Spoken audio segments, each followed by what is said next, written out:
Welcome to Visionaries Global Media, your number one source for podcasting entertainment. Visionaries Global Media, envisioning excellence on a global scale.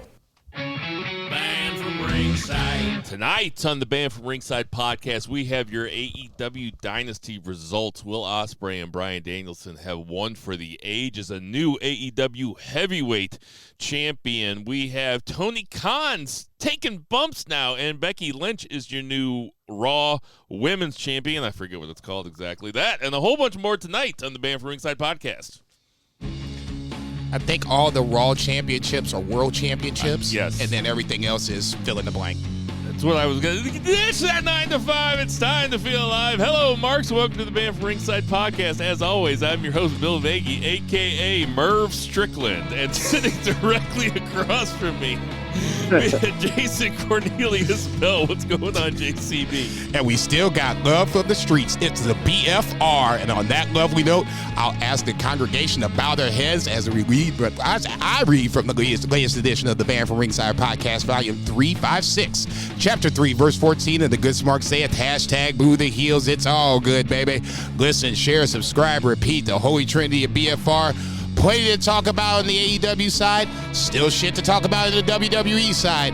I brought the charger just in case this motherfucker might run long. So let's kick it over to that west side. And out there in Portland, Oregon, fresh back from his home of St. Louis, Missouri, we have Two Beers, Zach Coleman. What's going on, Two Beers, Zach? Beer for Weston House! I'm feeling pretty good. I just drank an ounce of the most expensive thing I've ever drank. It was real tasty. It was racehorse cum. Yeah, I was going to, dang it, that was going to, my joke was going to be racehorse cum. I'm sitting there like, what the fuck? I was racking my head like, what's so expensive? Gooey tray, too much. Secretariat jizz. We ain't got good sense. It ain't been 2 damn minutes. It's called a Secretariat shake. And sitting to my right, we have Vice, Bo Geisman. What's going on, Vice? Hey, man, I'm here. I am jacked up. We went to Dynasty. It was a good time. I've been handing out Oz cutters for fucking 4 days. Dynasty was a swell time. Zach came in. We had very cool seats staring right at the ramp. It was a hell of a show, but we're going to get all into that. We are sitting in kind of chilly St. Charles, Missouri. Not much else to say. I don't know too much bullshitting around. We're going to let Jason get started. Let's get started with that 3 count. 1, 2, 3. JCB, kick it off. Did we know Jinder Mahal got... No, I'm just joking. Sorry,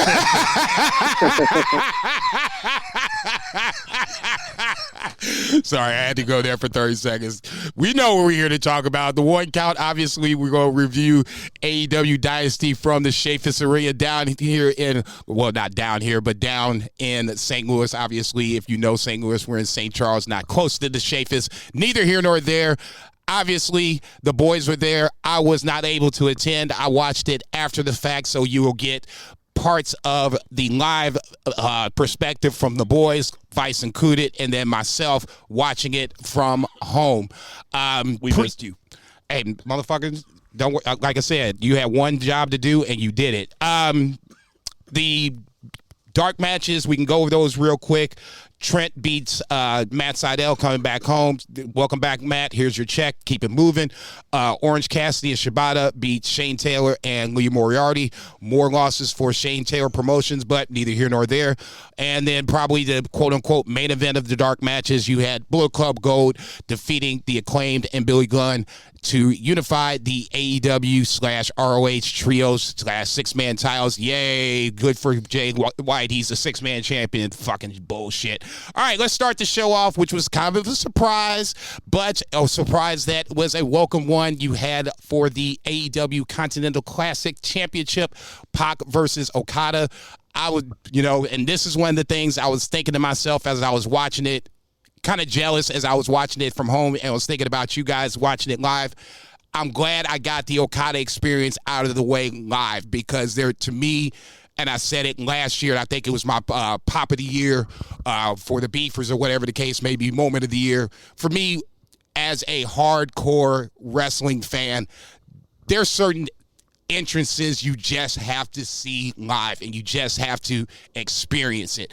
I'm not even a huge Okada fan, and I'm marking the fuck out when I saw him the first time he came out live. I'm chanting his fucking name, and that's one of the entrances I wanted to see, and I wanted to see everybody else's reaction to it. Obviously, we'll get to that here in just a second.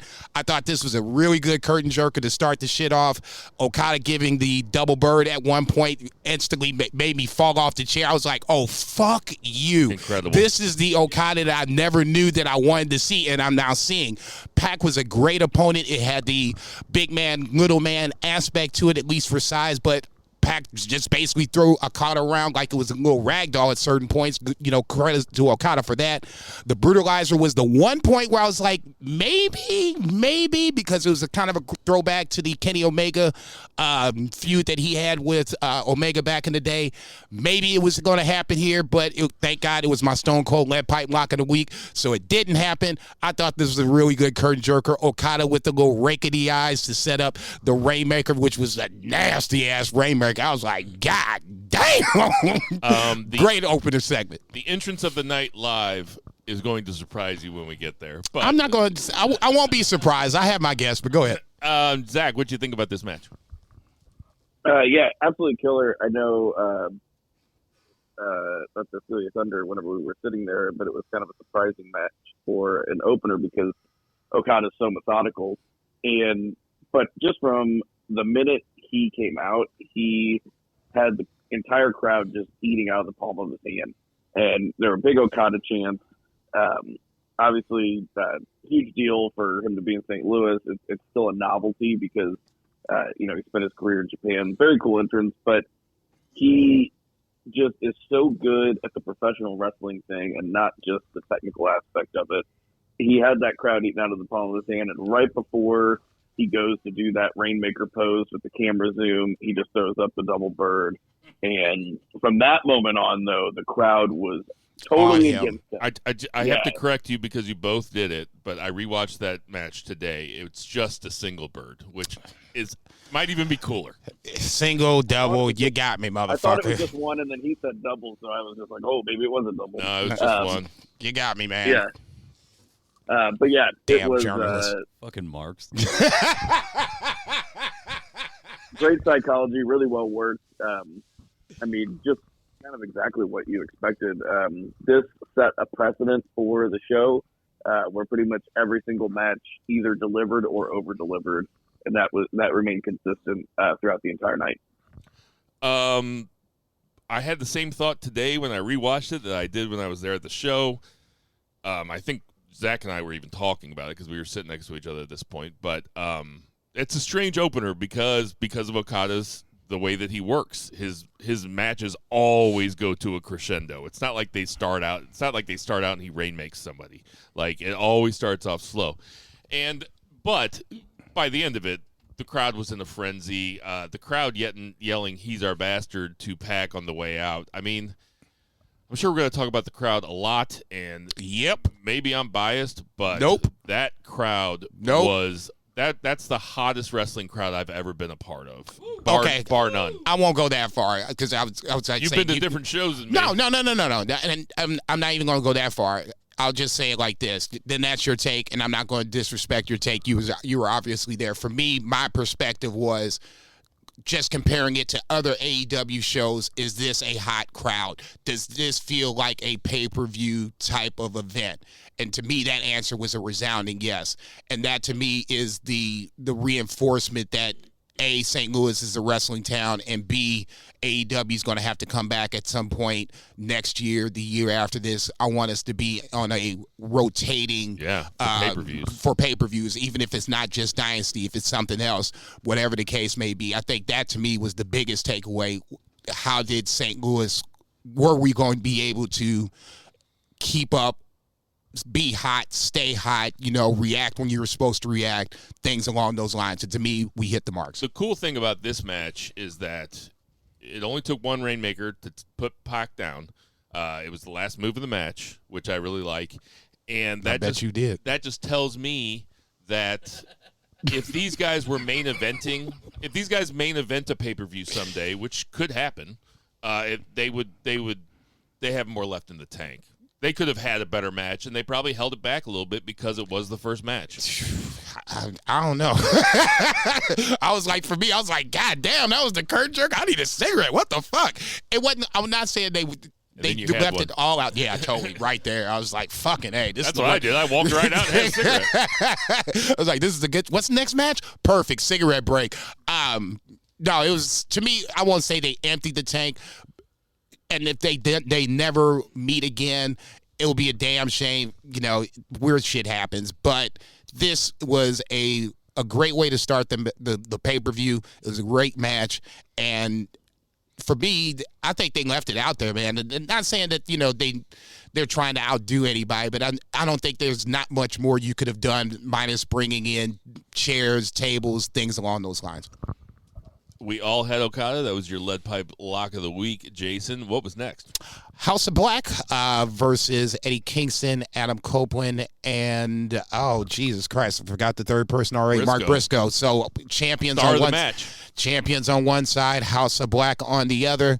As I was watching this match, I was thinking to myself, how can these champions lose? This doesn't even make sense to me. This is weird, a match that doesn't make sense. At least in my head, it makes sense in kayfabe style, but just in the sense of how this match was going to play out, it felt like a 3-beer special. This felt like a party match. Oh, yeah. Which it ended up being a party match in certain aspects. Exactly what I was going to say. But ultimately, I was, my wheels were spinning to figure out how the finish was going to happen.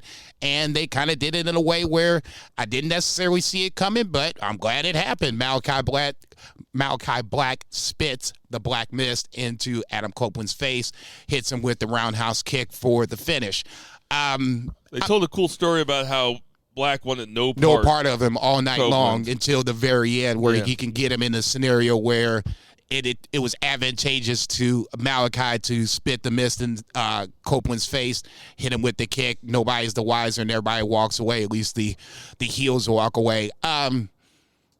Buddy Matthews, I think, is just still an amazing talent that just, for whatever reason, has been utilized well yet. Same way with Brody King. Two guys that are always on TV and feel like they're always short-shrifted. A little bit. Brody King was in the Continental Classic. Yeah, that's what I was getting ready to say. So we can't necessarily say that. The baby faces were baby faces. God love Mark Briscoe.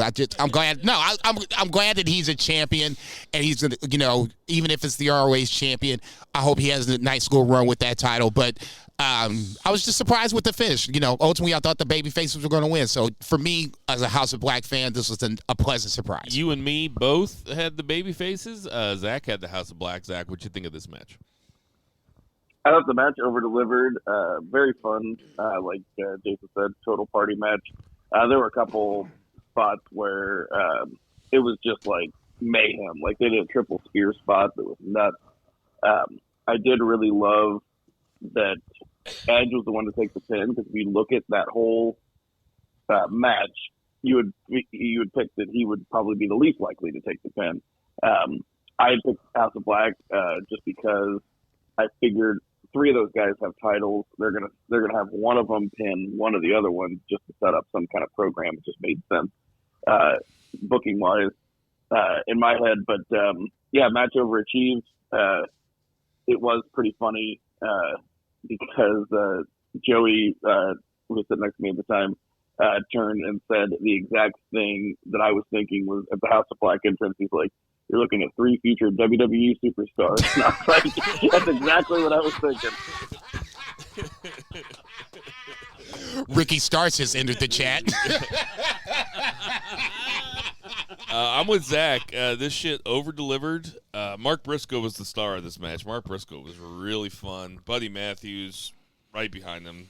I said to Bo, I was like, man, we've seen Buddy Matthews the last 2 times they've been through town, and Buddy Matthews has been awesome both times, because we saw in that collision yeah. Daniel Garcia, I think.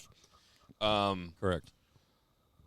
This shit was fun. Surprised at the finish, but pleasantly surprised at the finish. So, yeah. No doubt, no doubt. Next up, you had for the TBS title, Willow Nightingale versus Julia Hart. House of Black rules stipulation. In this scenario, you had Willow making the step that you could not have Chris Statlander or Sky Blue interfere in the match. So basically, this was a one-on-one match. And at this point, now I'm thinking to myself, this could have been the Stone Cold Lead Pipe Lock of the Week, because now it really feels like Willow was going to win. This was a match I didn't have a lot of interest in. Obviously, not a huge fan of Julia Hart like Bill and 3 Bill are, but I will give her credit where credit is due. She had a very good match. Pleasantly surprised. They made her look good. Willow obviously is someone I think they haven't done enough with, at least on the babyface side. Considering what I saw on Sunday and what happened on Wednesday, I think that babyface side will be tapped into more. We'll talk about Wednesday here in a little bit. If this was a bathroom break match, I'd have been upset with myself because I'd have missed a pretty good match, and this is a match I have very low expectations for. Will obviously wins the TBS title to set up a program with Mercedes Moné, who quickly pops out on the stage minutes after Willow wins the title. I'm like, damn, this bitch can't even touch home plate yet. Shit, you're just popping out and ready to fight. Good for Willow. I'm curious to see how the Mercedes Willow build is, but I think for me it's a little crow that I have to eat on the Julia Hart side. She had probably one of her better matches that she's had on her side as a singles performer, so this gives me a little more hope for her. It just feels like I said before, just watching her aesthetically, she's so small, so short. It's hard for me to get away from the fact that she will beat Willow in a one-on-one match, and she didn't. So I'm good with that. Zach, what you think? Do you want to tell Jason? Oh yeah, surprisingly, Karrion Kross, eat your heart out. You would be surprised at how Julia Hart's entrance does not come across on TV. It's badass. Her entrance is insane. It's so good. It's the entrance of the night. No. Oh, it's so good. No, fellas.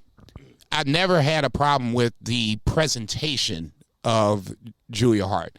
I like the fact that she sings her song on the way down. I think that's kind of cool. No, what I was saying was, I said you're going to be surprised at what the entrance of the night was. It's Julia Hart. Julia Hart's entrance was off the chain. Oh, dude, everybody was into it. No, I have no problem with that. Or it's right when the edible was hitting, because right after that, Willow Nightingale comes down, and on the screen behind her it says, "Nothing matters," and then it says, "But smile anyway." Yeah. And I'm like, I looked up and I saw it say "Nothing matters," and I told Zach I thought I'd put the "They Live" glasses on real fast. I was like, what the fuck? It's like, does that shit always say that? Hey, and just like a forewarning, we just finished 2 THC sodas. So, it might have been that. They were fair. Completely fair. Yeah, this match was fine. I was high as a motherfucker, and I like the Julia Hart entrance. I mean, anything to say about this, Zach? Match was short. Julia Hart's injured, so they didn't go very long. But yeah, what I expected was the finish. This was my Stone Cold Lead Pipe Block of the Week, right? Twas, yes, your Stone Cold Lead Pipe Block of the Week. What was next? KOR, Kyle O'Reilly faces Roddy Strong for the AEW International title. Thinking to myself, coming into this match, this was, I'll defer to you guys. It didn't feel like it was huge pops either way when either guy was announced, but I'm thinking in my head, this is probably going to be a really good match, just looking at it on paper, how these guys, have similar styles. They obviously have chemistry because they've been on the road together. I was like, this could be sneaky good. Guess what? Your boy was right. This was really sneaky good. Kyle O'Reilly took bumps left and right from Roddy Strong a couple of times, and had me to the point where I was wincing. I love the fact that Kyle O'Reilly, used the ground game to kind of even the match up. This was a nice back and forth. It felt like a strong style / ROH match. No fuckery at the end for Roddy Strong to win the match. So, that was a nice little coup on that. I thought this was a nice little spot where if you paid attention and you didn't look away, you were watching a really good match. What you think of it, Zach? Yeah, the match was awesome. These guys hit each other real hard. Outside of Shane Taylor on the pre-show, they had the loudest chop. Shane Taylor had the loudest chop of the night. But these guys, I can take it. You know, they beat the shit out of each other. Easy, big fella. I was going to say, you know, that's a master's class right there. I would be scared to take Shane Taylor's chop. There's no doubt. I would be scared for you. I'd say, wait, hang on. He's the host. That means I might have to host for a couple weeks. You can't do that shit. You know, it seemed to me like these guys were having a different match than what it seemed like. They were like having like a huge, like very dramatic, like end of the feud match. This, I gotta be honest. I gotta speak my truth. In the room, this felt like it slowed the show to a halt. I don't know. I rewatched it today on TV, and I was like, "Oh, this is pretty good." I don't know. I think I was so amped up for the main events. Yeah, and I mean, if you think about kind of like where it was in the card, we had, you know, Okada back in the opener, and then we had that crazy party match. Then we had a title change. So like, it was definitely a different vibe for sure, and it was a little bit long. They did go. Time was on this, but it was a longer match. But technically, like the wrestling and everything was awesome. Roddy Strong just, I mean, those backbreakers, he just didn't stop with them. Lord have mercy. Roddy Strong, just love him in the ring, just not as entertaining as he has been up to this point. That's just me. What was next? Yikes. Jericho versus Hook for the FTW title. I'll let you guys speak on it live. The Go Retire Jericho chant was the point where I was just like, dude, this is just getting out of control.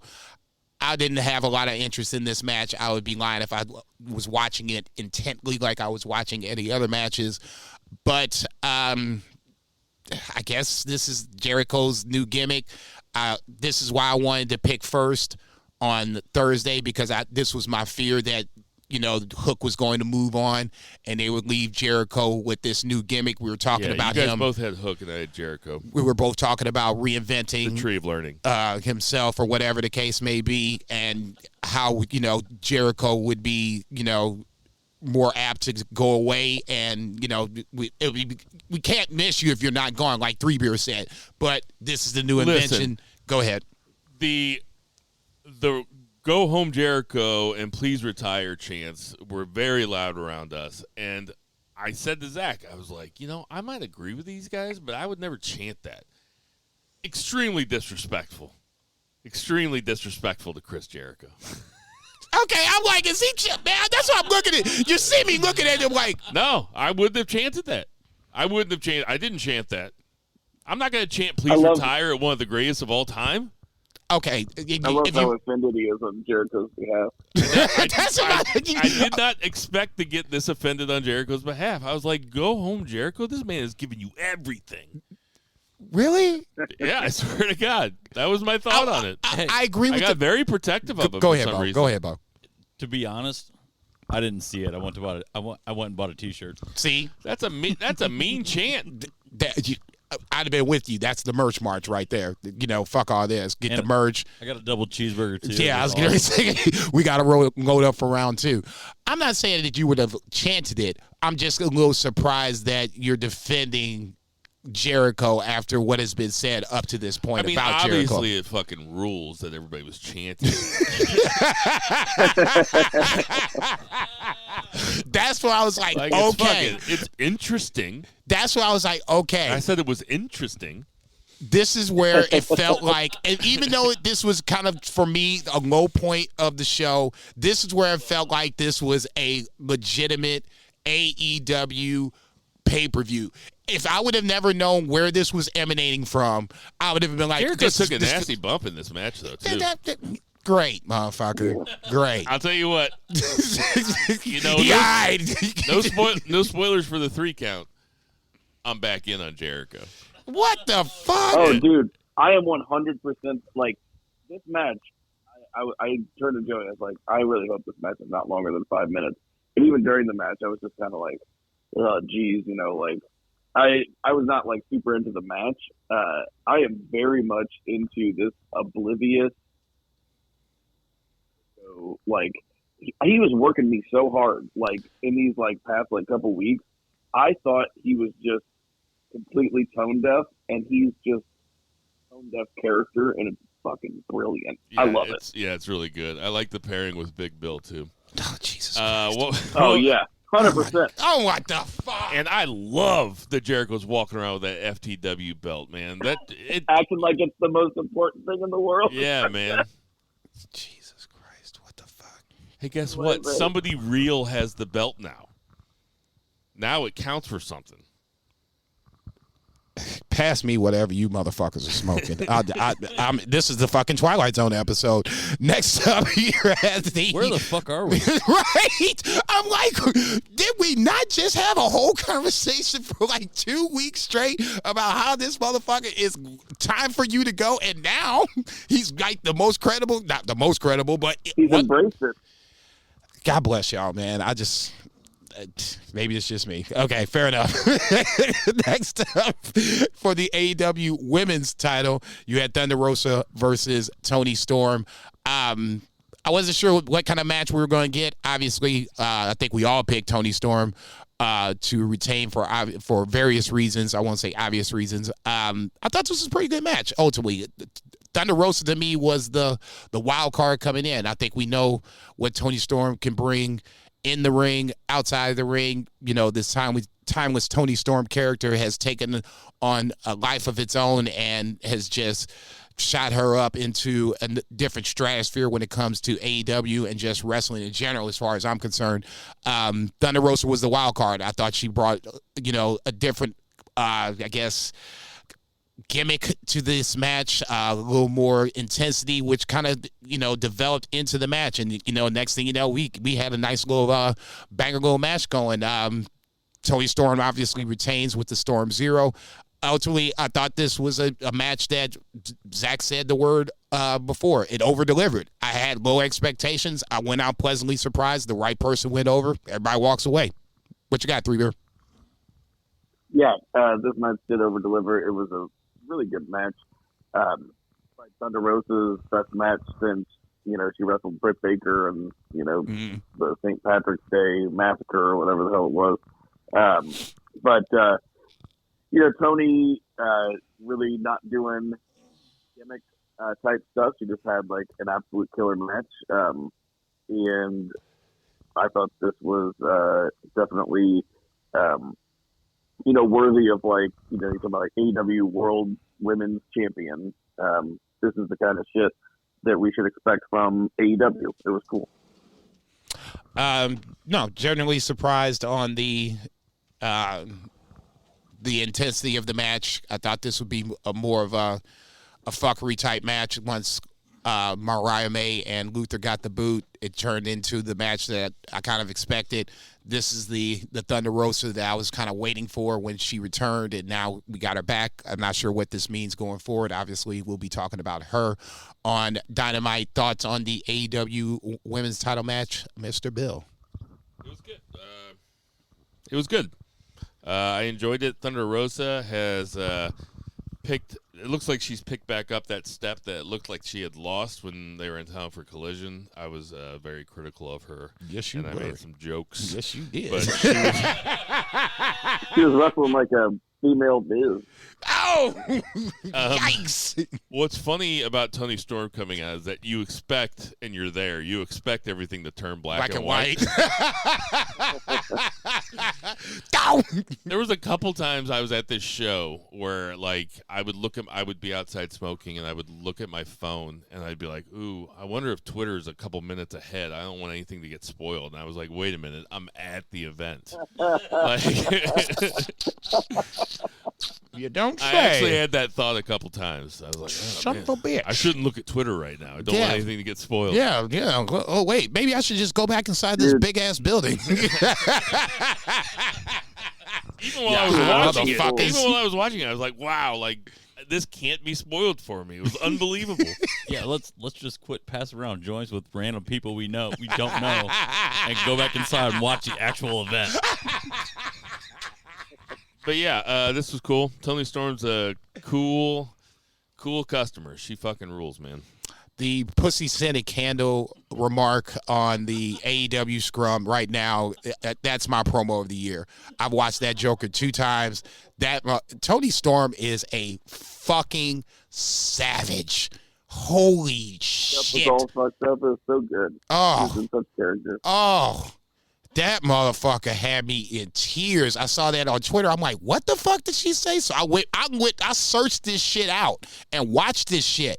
Holy fuck. She just ignites on motherfuckers and gives 0 fucks. 0. By the way, that was my Stone Cold Light Pie block of the week. Completely fair. I have no problem with that. I think that was... So all 3 of us hit it. All 3 of us had different. No, which is great. I like the fact that we all... It's going to rule when somebody misses their Stone Cold Light Pie block. The first motherfucker that does that will never live that Joker down. I'm going to start getting a little bit more fun with them. Okay, see you see how the top spot fucks with him, right? You want to go over the scores now that I said this shit? Hey, you're always watching your back when you're in the front. Cover your 6, bitch. So I've heard. Zach and I both had 9. You had 8. So I have 69. Jason has 68, and Zach has 65. All right. Next up, obviously. You did not have a good WrestleMania night 1. Hardly anybody did. That was a little weird night. Somebody did. Oh, yeah. Never mind. The champ over here is winking. He ain't even won the shit yet. He's over here doing a victory lap. Look at him. He's checking the fucking notes and shit. Go ahead, brag, motherfucker. Get over with. I'm just trying to figure out where Zach fucked up. Yeah, it was WrestleMania night 1. He had Austin Theory 3rd to win. Like I'm not rubbing it in. I mean, he said I must have screwed up somewhere. Yeah, you ain't rubbing it in my ass. It's not like I study these. Next up, I'm going to defer to you guys on this because this is probably the match of the night. Obviously, the match of the year, probably. I'll let you guys discuss this. Ospreay versus Danielson. I'll throw it to 3 beer because this is the whole reason. Hold on. I'd rather hear what you say first. No. I just want to see your impression of it. Okay. No. You were there live. Okay. You guys should be doing this more than I should be because you guys were there live. You guys were at least drinking it in. You still watched it. Zach, yeah, of course. Zach, go ahead and go first. Ospreay, Danielson. Yeah, we talk about pay-per-view and the matches not just delivering but over-delivering.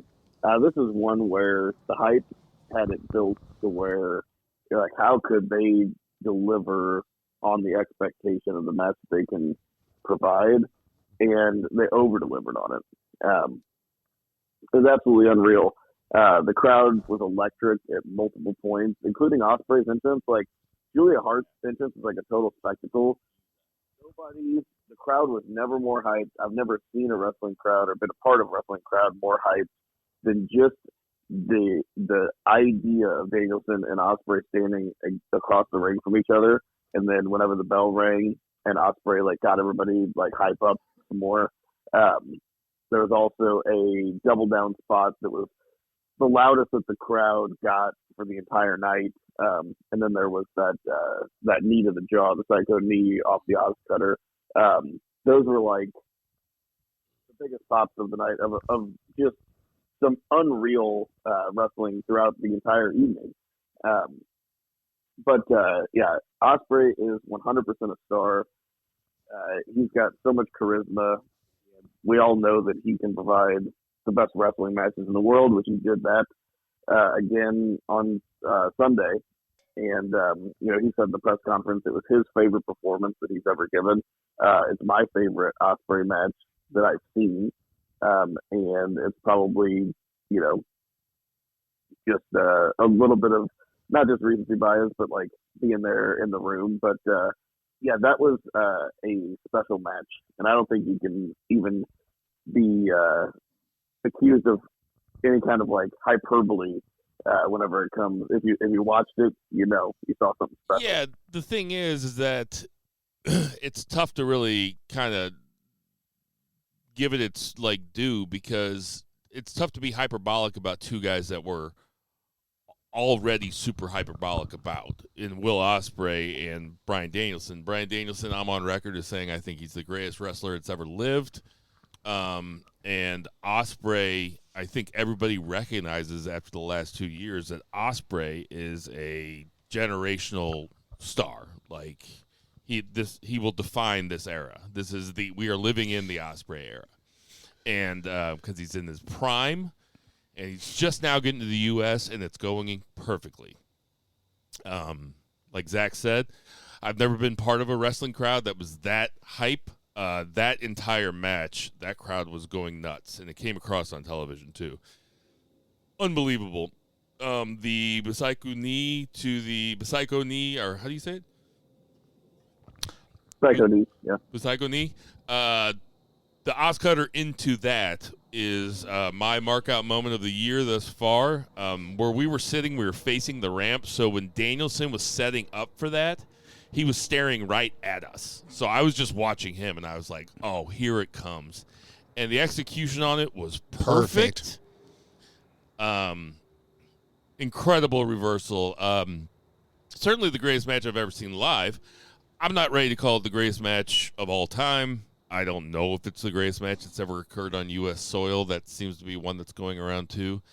But I mean, but the only ones that I would compare it to are like, the Mount Olympus of the matches. So, Jason, Kenny Omega matches. That's the only thing I compare it to. I was gonna say Omega, Okada 1, 2, 3, and 4 are in there.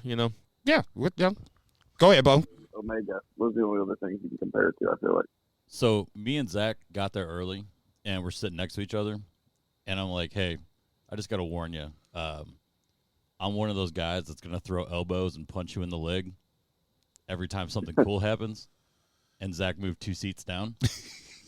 So when this match started, I was sitting next to Joey. I'm pretty sure he limped out of there. Because Is that why he left after this match? I'm pretty sure, because I don't think he could have walked, because I was beating the shit out of him of everything, especially the end. Oh my God. Yes. Jason, what did you think of it? It translated on TV. There's no question about it. Ospreay's entrance felt, and once again, this was one of those times where if you didn't know where it was at, and obviously it was here in our hometown, if you didn't know where it was at, it felt like a pay-per-view kind of moment where the Ospreay entrance felt big, the Danielson entrance felt big, the holy shit moment, these motherfuckers hadn't even touched yet, you knew this match was going to happen. Hell, we flew this motherfucker in from Portland to get this whole thing going. So yeah, it was that big of a moment, and it felt that big of a moment, and it translated the whole way through. This was the match of the night, obviously, and 2 other really good matches came behind it, which was kind of crazy. It goes against some of the things that have been said where let's throw a popcorn match in there. For me, this is the way I would have done the matches itself, and the way it was going. I was sitting there like, okay, so we got this, and this next. That's it. I was like, oh shit. So for this point, I was like, it was going to be a really high bar that probably nobody was going to jump over. And that's what it is. It was a hyped up match. It lived up to the hype and then some, which is crazy to even imagine. This is one of those matches where you cannot sit here and tell me, if you're a fan of just pro wrestling, if you take the tribalism out of the shit and you sit down and you watch this match. I got no time for you if you didn't have time for this match. And it had everything you could possibly. If you're a WWE sexual and you're like, man, yeah, I'll get around to it. Oh yeah, I heard Ospreay Danielson was good. Motherfucker, you got to seek that shit out. You can find it for free somewhere. You have to go watch this 32-minute absolute barn burner fucking instant crazy classic match with the hottest, like I'm telling you, the crowd never stopped. No, never. Trust me. Never stopped the This entire was the one match. time where I was like, you know what? I wish I was fucking single. Hey, we partied for you. Appreciate you. You were represented. Thank you. People were nuts for Ospreay, and the crazy thing was about 18 minutes into the match, Danielson turned him. All of a sudden, they were pro Danielson, which is just he wasn't even doing anything overtly. No, it was just him. It's He was being awesome. Well, no, he plays that well, obviously. I mean, but in this scenario, it felt like Ospreay was kind of taking over the match, and Danielson just kind of slides into his normal underdog, role where, he just fights for underneath so well, and you can't help but to root for him. And now you got this second wave of a match where now Danielson's coming back, and now it's like we got this back and forth match going where Danielson's on the ground trying to put him in submission moves. Will Ospreay's doing God knows what with submissions and reversals reversals in his case that we hadn't seen before.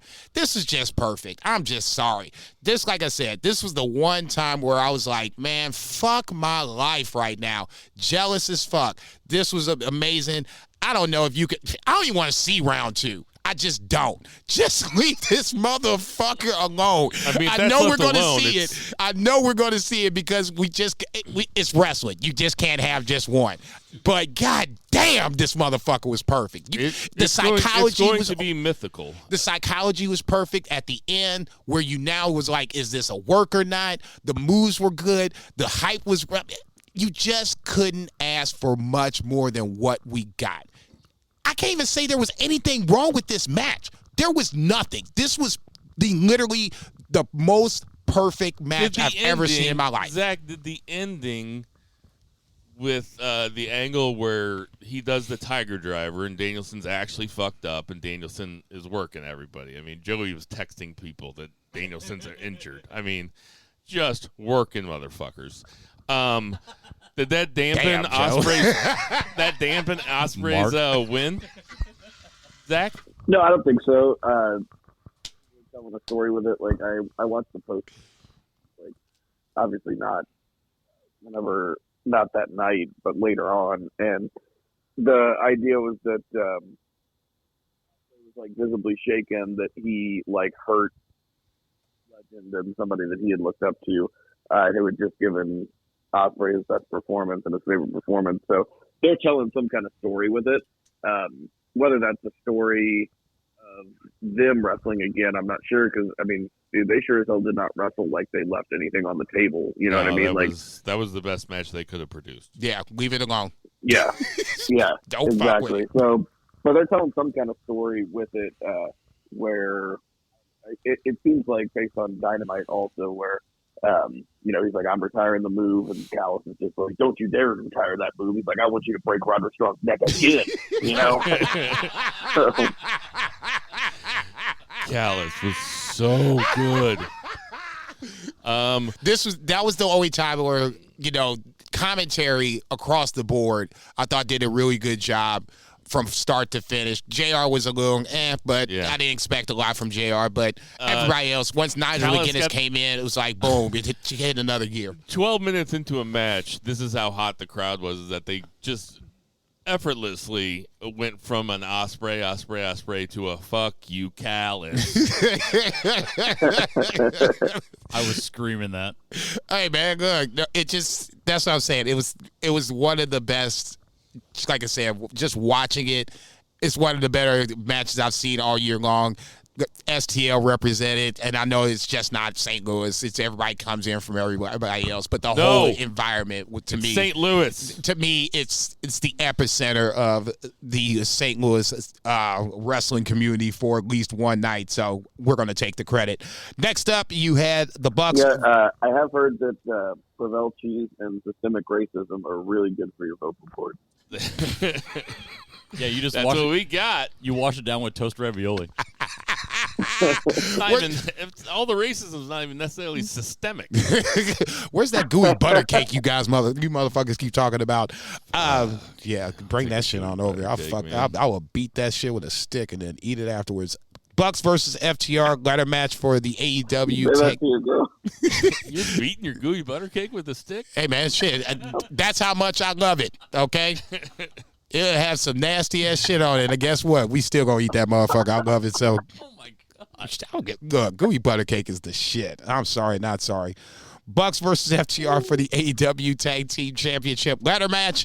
I think that this is now the 4th episode of this rivalry feud, whatever you want to call it.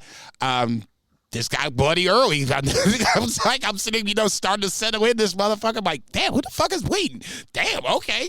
From that point, it just kind of took on a whole nother level of the match.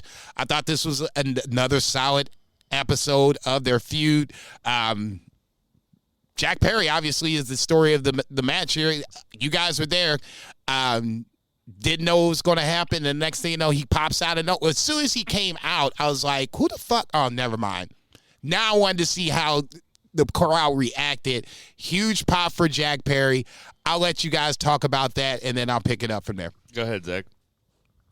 They did a really good job with that angle, like with security and stuff coming in, because for a second, I legit thought it was a fan, and then he goes to push the ladder over, and I'm like, oh, that's not a fan. I wasn't even thinking Jack Perry, and I should have been, but I don't know. There's so much going on. But I don't want to say they struggled at the beginning because the crowd was into the entrances for sure, but that was just a hell of a performance right before. So, I'd say the first couple minutes, but after they worked hard to get everybody back into it.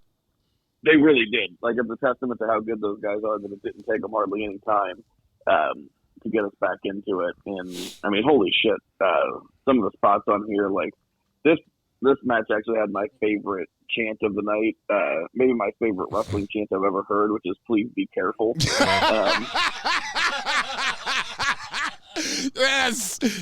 They said it when it was, I think it was Cash and Nick were on top of the ladder. You guys started chanting, and I was like, yeah, that feels about right, because this is starting to get to the point where I'm like. By the way, when I said Cash and Nick, I was like, God damn, is that their names? And then I was like, I don't know if it was Nick or Matt, but I just chose Nick and figured I had a 50% chance. Yeah, you had 50-50. I'm not sure if you're even right either way, because considering you can't pick either one of these motherfuckers out in the lineup. The spot of the match, though, was the pile driver through the ladder. That was yeah. I was legit worried for the guys because I kept fucking telling these guys, I was like, that ladder doesn't look like it's on there very solid, and a ref was holding it the whole time. I didn't see that shit. Fuck all that. The ladder looked like it was set up like the BFR podcast. It was just unprofessional bullshit. It was so scary. Bullshit. Absolute fucking bullshit. This match fucking ruled, though. Had a great ending. I was thinking Jack Perry. And it's the right booking move, too. This was done perfectly. I would say this was a perfect ladder match. I would give this this match with the angle and everything. This was a 5-star ladder match. It was fucking phenomenal. Yeah. It's not my favorite ladder match I've ever seen. My favorite ladder match is still that De Los Muertes, Young Bucks, Pentel Zero, and Ray Phoenix, but it's pretty damn close. Jesus. Yeah, that was sick. I'll just say this as just being bitter for 30 seconds. It was nice for AEW to send Jack Perry over to New Japan to heat him on up and bring him on back over and get him ready for his AEW return. I can't believe how well it worked. Yeah, I mean, no shit. It was a crowd full of smarks, but, I mean, Jack It's Perry. still working. Jack Perry It's still working. Over. Yeah, okay. Now, here's my question. How's New Japan to benefit out of this? None. Okay. Shit. Okay. I'm just joking. I like the promotion. But but that's my point, though. We all tickets at Windy City, and they'll be the back and forth will help, but they are hemorrhaging talent. to Tony Khan mostly. Yeah, but if it wasn't Tony, if there's other people paying, it's not Tony's fault that he can pay these people more whenever not at all contracts are up. Agreed. But they are hemorrhaging talent. They need to generate some new stars and stuff. But I think that back and forth thing will work that will work in their favor. Like, Moxley is their champion right now. I mean, that's pretty beneficial. That does help. Okay. Maybe that is what they got in return. That's just on the business aspect of it. Moxley makes sense. Now, if subs go up, if you get more attendance, more merch, let's talk. Until then, this benefits one company, one person. AEW / Tony Khan. I got more to say about this later, so. Yeah, we can hold on to that. Main event time. Second time I was probably jealous. Swerve versus Samoa Joe for the AEW heavyweight title. Swerve coming out looking like Black Panther like a motherfucker. I was like, God damn. Hell of an outfit. Oh, motherfucker. Hell of an outfit. Killmonger. Bill was doing the swerve, and it was the whitest, funniest thing. I don't give a fuck. I've ever seen. Dude, that shit. I loved it. I looked just as dumb. I was right next to him doing it. That's me. I'm Merv Strickland. I'd have been the dumbass that wanted to be doing the jump around in the circle and shit in a crowd full of motherfuckers where I couldn't jump around and shit. So yeah, I'd have been just really fucking the shit up. Great entrances both ways, even with Samoa Joe coming out afterwards, just all business, which Samoa Joe is more times than not, unless he's cracking you with something on the stick. Samoa Joe being all business. I thought this was a really good way to set up another big fight, big field main event scene that it felt like for me, like I said, just watching it on TV. Pretty good. Really good, actually. Yeah. It felt like this was a slow start, but once again, I think that's just fatigue of having two really good banger back-to-back matches, and now you got to get geared up for the AEW title match. Samoa Joe made Swerve look good.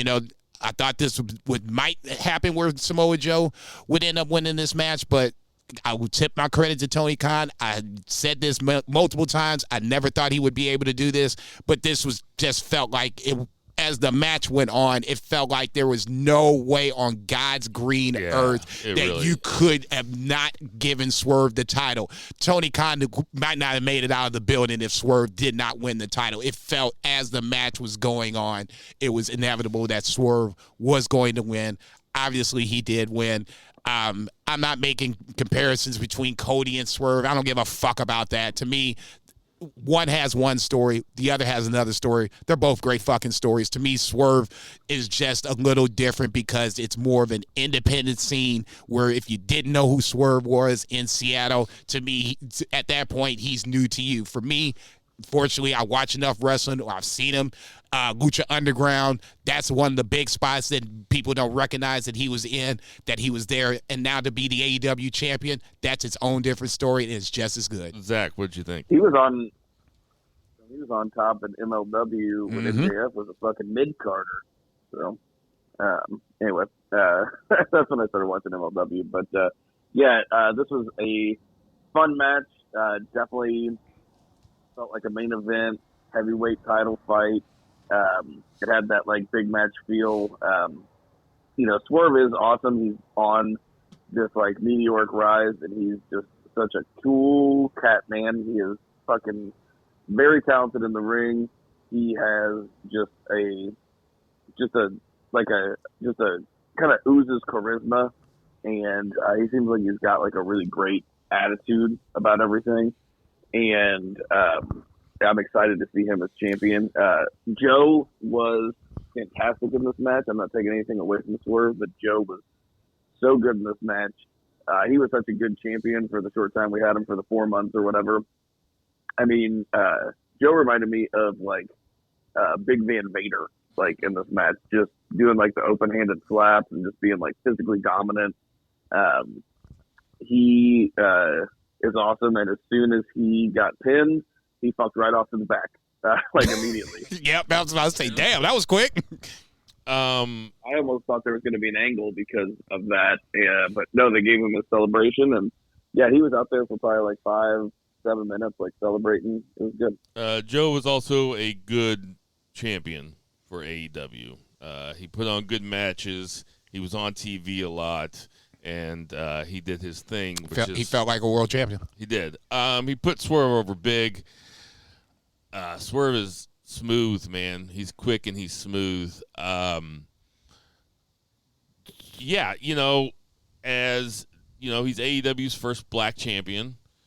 So I would really like to speak on how I feel now that a white guy is no longer champion, or at least, Samoa Joe. I feel underrepresented. I mean, really, Samoans are the white people of the wrestling world. Really. Yes, that is true. You want to. I'm gonna let him finish first. He's got a shovel in his hand. I mean, why am I going to stop him from digging? I feel like it's not fair.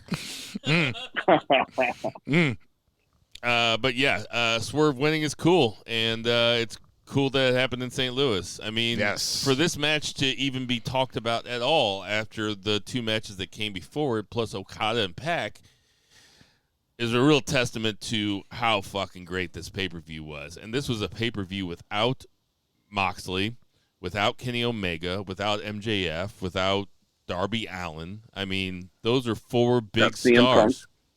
Without CM Punk. Without... No, true story. Adam Cole was there, and he stood up, so it looks like Adam Cole's going to start wrestling soon. But, I mean, Adam Cole wasn't on the card. I mean... This was a stacked-ass, fucking loaded-ass pay-per-view, and there was a bunch of people that weren't on it, so hell yeah. Yeah, no doubt Letter about grade? it. Oh, come on. Do we have an to? A+. I was getting ready to say, yeah, as much as I bang on AEW, Tony Khan, shit don't make sense. This was, I mean, undeniable in the words of Cody Rhodes, it's an A+, whatever you want to give it. It's the best pay-per-view of the year so far. All right, let's get to that 2 count. 1, 2, 3. 2 beer, what's the 2 count? 2 count, we'll just stick with, we can breeze through the 2 count because a lot of it is related to Dynasty. We'll just talk about Dynamite, really. There was some good matches on Collision and Rampage and stuff that kind of set up Dynasty, but we don't really need to get into those. It was good wrestling. If you like wrestling, watch those shows. They said in the storylines for Sunday, but now we are spinning off of Dynasty. We're heading towards Double or Nothing, and Dynamite opened with and Okada and Jack Perry getting out of different chauffeured SUVs. He talked to Marvez, and basically Tony Khan has agreed to talk to Jack Perry in the ring. So that's going to be the main event angle. So we had a title match on here. We had 2 title matches, we had an AEW Eliminator. We had a New Japan heavyweight championship match, but the main event was an angle in true old school WCW fashion. So, I never thought about that until you said that shit. You are so right. This is Nitro all over again. Great call. That's not even a bad thing because Nitro ruled a lot. A lot of times. So yeah, but it definitely was. But anyway, we kind of opened the main part of the show with best friends. We saw that in the pre-show of Dynasty. Basically, Trent was trying to not just sell the pay-per-view, but try to sell. He's like, hey, I'll look for your answer on Dynamite here, Chucky. And, cut the promo and basically Chuck Taylor on his side. That does not go over. And Chuck finally gets to say shit on AEW TV. So that's like kind of a thing. That was Chuck Taylor's gimmick before everybody started saying shit, and he was like, I can't say shit on TV because everybody else is saying shit. But he said it here and called Trent a piece of shit, so it seems like he's on Orange Cassidy's side, and he says that he wants to fight him in the parking lot. And if you guys remember, best friends pretty much have all their best matches outside the building. In the parking lot brawls. So, I mean, one of them, we even had a 5-star parking lot brawl from those guys. So that sounds pretty fun. Actually, I didn't trip off of that. best friends have had some of the better matches in the parking lot scenario. A part of me was kind of thinking that Chucky might try to, do a double agent, swerve on the swerve, so to speak, and actually, join Trent where it looked like he was coming in. At least in my head, it was like, is he getting ready to, swerve this shit and, actually attack Orange Cassidy? But obviously that didn't happen. Rampage will have that match on Friday night. It'll be interesting. I mean, I would assume, Chucky is at least healthy enough to have this match. Whatever happens from that point on, I'm not sure if he's that healthy or not healthy to have matches, but he can have this parking lot match. Doesn't even matter. It's obviously a callback to what they've done before in the past. So I am very happy that Chuck Taylor didn't turn also. I kind of wish he did, but, that's just me. I want to see Trent Beretta go on his own for a little while. I'm not saying that he can't. I'm just saying that, in this scenario with a loaded single side of the roster, you might want to have a fail-safe just in case for Trent Beretta. That fail-safe could easily be Chucky T. That will ensure that I'll watch Rampage at least. So I guess it worked. Good angle. AEW Championship Eliminator match. Swerve Strickland versus Kyle Fletcher. Pretty killer. I was kind of surprised that this was the first thing that we saw from Swerve, though. They did a really good job with the celebration. I didn't rewatch it. I don't know what it looked like on TV, but everybody was pretty hyped about him winning.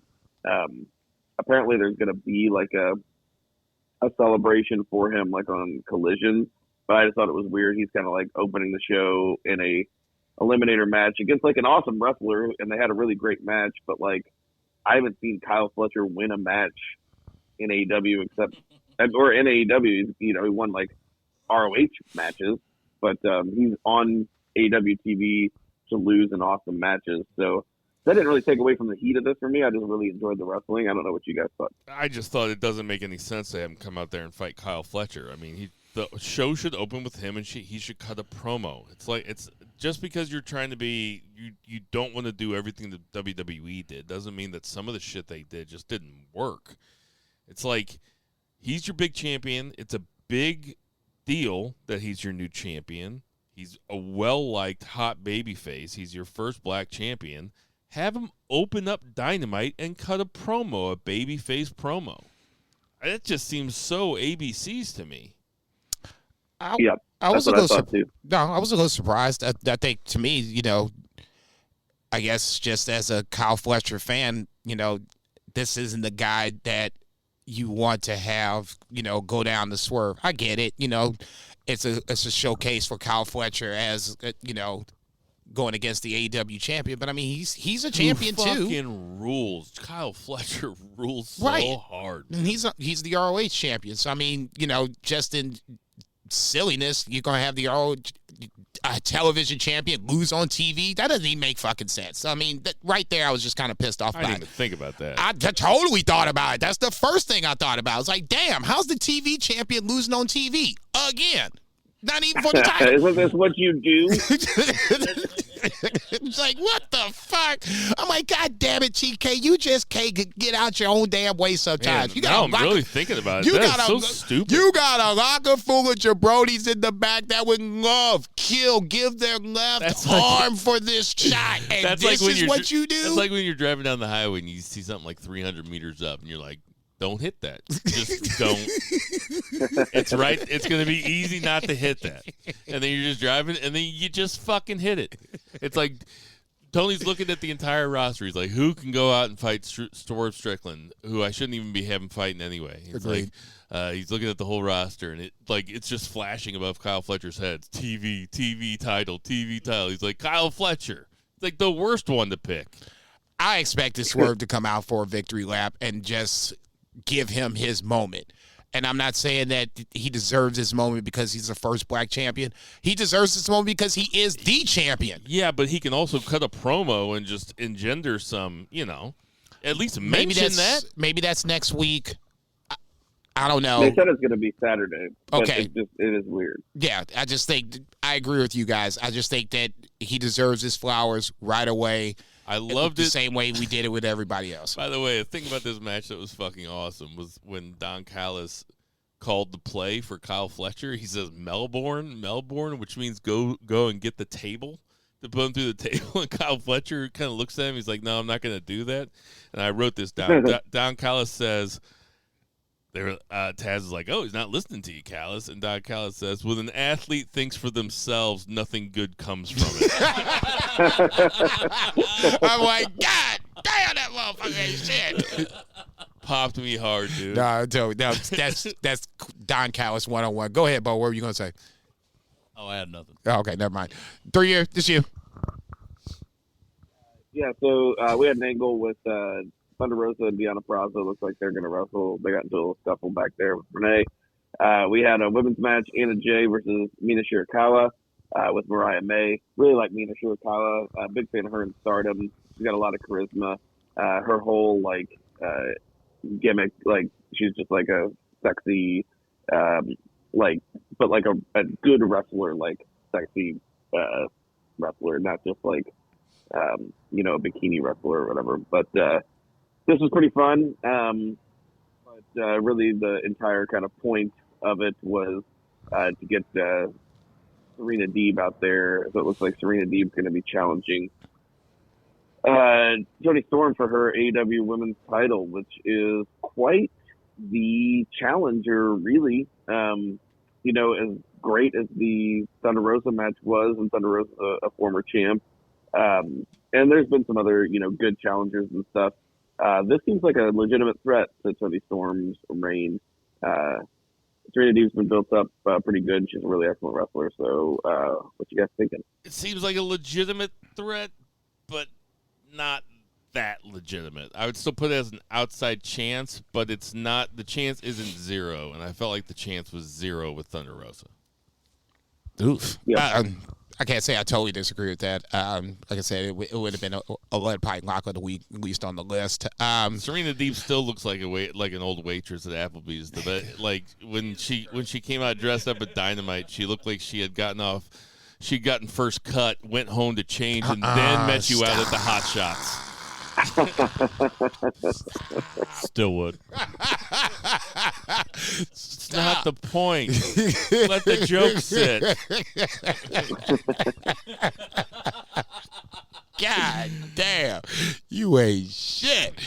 I agree with you guys. At least Serena Deeb, perks my interest. Gives me the people's eyebrow, whatever you want to call it.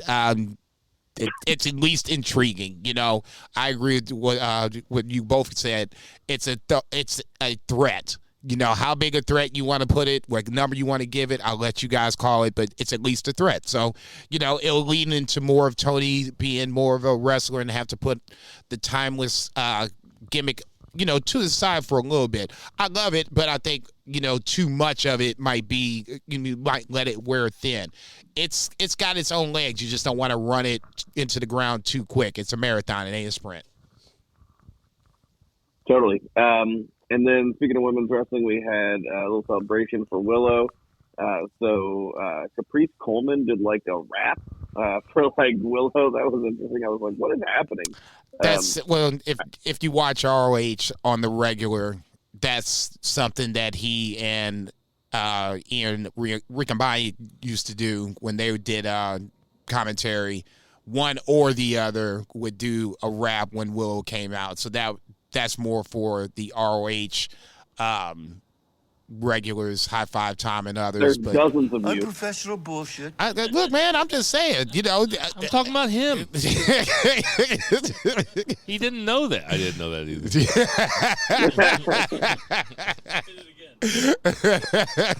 I'm pretty sure we're Bullshit. screaming. I'm pretty sure we're screaming more than ROH. So.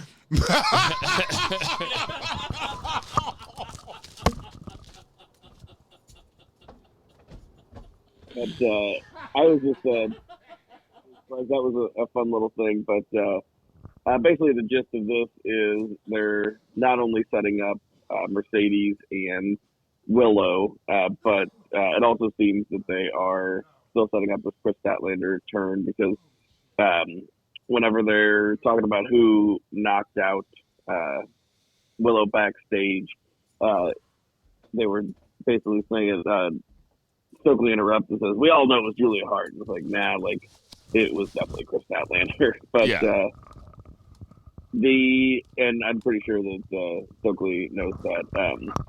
There's a little bit this whole thing. I'm okay with like the Willow and the Chris. I'm okay with even like Mercedes. With Willow that makes logical sense.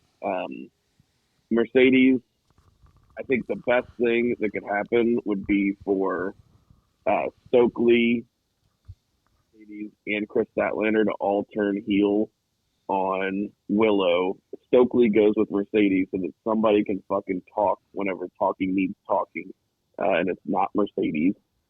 Stokely as her mouthpiece would be like the most money thing that I can imagine, and then like Chris Statlander could be like her Diesel to like Mercedes Shawn Michaels. Just that's my dream scenario for this. Even though I don't want Willow to lose, I still think that would be like the best way. I do not see them putting Stokely Hathaway with Sasha Banks. Is that what you were saying? I don't see it happening, but I think that would be great. Stokely can talk for her, and then Chris Statlander can be her heater. I tell you what, man, they really fucked up this Mercedes Moné thing, didn't they, Jason? I'm as much as Bo's over there laughing, a part of me I won't say they fucked it up, but it's not what I thought it would be. Number one, she's cold now. She's cooling, for sure. The fact that she hasn't wrestled, and you're asking her to build a match with Willow based on she's basically like promo she's skills. Like a TikTok star now. She just comes out there and dances to a really terrible song, to the worst entrance music I've ever heard. And her dance is kind of dumb looking. For the people that are listening, Bill is staring at JCB right now, like Roman Reigns stares at one of the Usos. He's just daring him to fucking go off on this. What I'm doing is I've been too positive for an hour. It's like I gotta start tearing some shit down, man. The universe loves balance. I like I said, I can't totally disagree with that. I don't know. I will say this: the fact that Willow left Chris in the back for the title match here on Dynasty on Sunday, the fact that Chris moves out, basically pushes Mercedes, and then gets out of the line of fire so Willow can get hit, I don't think that's an accident. Three Beer might have something going on. I'm not saying that it's going to be a Shawn Michaels Diesel situation. I could see Willow being able to having to wrestle Chris as a heel with Stokely going the side. I love Stokely and Mercedes together. That to me is the dream scenario. Now, if you want to throw Chris Statlander in it, so be it. To me, that's the biggest loser in all this is Chris Statlander. She feels like she's getting lost in the sauce in all this. All right. So then we had Chaos Casino Gauntlet match. I legitimately love this. I love that the announcers were just like, usually I don't like when the announcers don't know the rules, but they knew the rules at least, but like they had no idea what was going to happen. And because of that, we also had no idea what was going to happen. They said this is a gauntlet match that did not require everyone to lose and then be last man standing. It was the first person to score a pinfall or submission, so it was like sudden death. Pretty interesting spin on it, and there was a lot of fun people in here. Jay White, Dante Martin, who else was in there? Penta, O'Reilly, Ospreay, Commander, Jay Lethal, Lance Archer. I mean, it's kind of fucking star-studded there at the very beginning. It was like, God damn, there's some real guys in this. Jay White and Will Ospreay had a cool moment. in the middle of the ring, which I thought was real a fun fucking callback. Cool. Yeah, real fucking cool. Good old New Japan. That's that farm system for AEW, boy. Old salted caramel over there.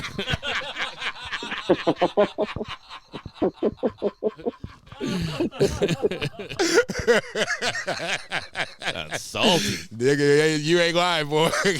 I'm carrying that grudge the rest of the year. No, three beers right. Now, as much as I poke fun of it. By the way, your new nickname has got to be salted caramel. When this subject comes up, by all means, knock yourself out. You can call me that. I will answer that right away. Is it racist? I'm never going to stop saying it. You're never going to hear the end of that. I don't give a fuck. It was funny as hell. Putting that out there. No, as much as I will make fun of it, three beers right, ultimately. These guys can go wherever they want to. If they went to WWE, if all of them went to WWE, I would be mad at them. If they're just going to AEW, so I'm just mad at AEW. That's it. Nothing more than that. Yeah, it is funny that Ospreay got this chance by pinning Commander instead of like the greatest wrestler alive, like he did the other night. But it's like, but still, it makes sense, and it is an interesting. So now it's going to be Ospreay versus Roderick Strong. And a match I Double or never Nothing. thought of, and I'm like, oh, Ooh. that's going to be fucking Ooh. cool. You Yep. don't say. Roddy Strong can kinda- chop it up, dude. Mm-hmm. I said it last week, which is Will Ospreay until he wins the title, and then after. Right. I think this is the perfect opportunity for Will Ospreay to lose, and it be at the hands of Adam Cole to set up as Ospreay's first challenger for his inevitable title win. So that's what I'm calling.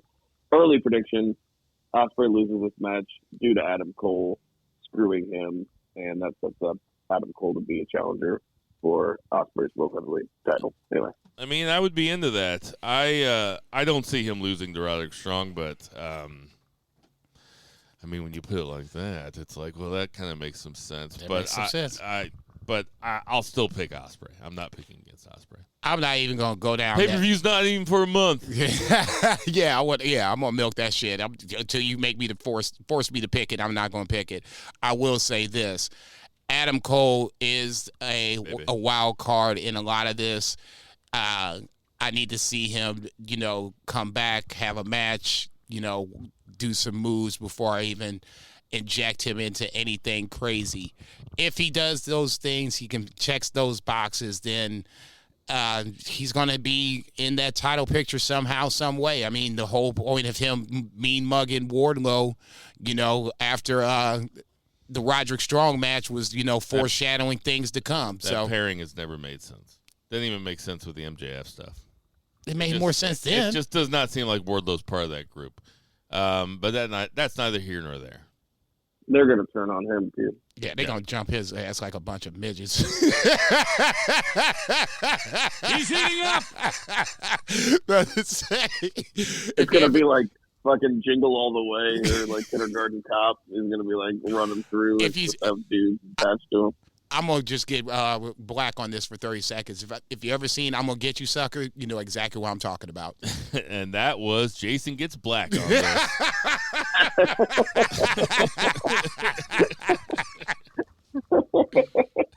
should be a new segment right after the free count. Yeah, right? This weekend, Jason's getting black on this. Hide the women and children. Sorry, 3-Beer, go ahead. Oh, that's good. We had Jericho come out, and I'm just like, dude. And then, he totally turned me. I love this so much. Just as the tone deaf, just veteran who's a total heel, but he thinks he's a face. Talking about how he won the FTW title with the fans for them, and that we won it together. Talking about doing God's work, and by God's work, he's doing Terry Funk's work. Saying that he has a responsibility to teach the younger generation.